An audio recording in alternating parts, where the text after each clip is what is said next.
இன்னைக்கு எங்க வீட்டுக்காரு ஈவினிங்கா வரும்போதே மீன் வாங்கிட்டு வந்திருந்தாரு. இந்த மீனோட பேரு சூதா மீனுன்னு சொல்லுவாங்க.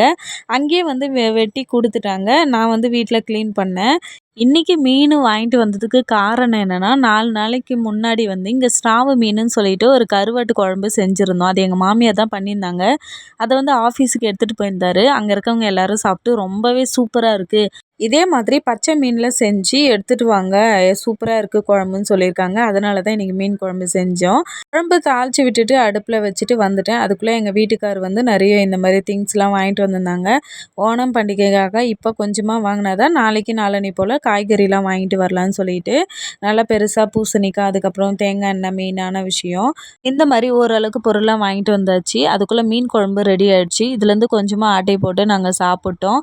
சரி மீதி வேணா ஆஃபீஸ்க்கு குடுத்து அனுப்பிடலாம் அப்படின்னு சொல்லிட்டு. அவ்வளோதான். இந்த வீடியோ பிடிச்சிருந்தா லைக் பண்ணுங்க. வீடியோ பார்த்ததுக்கு நன்றி.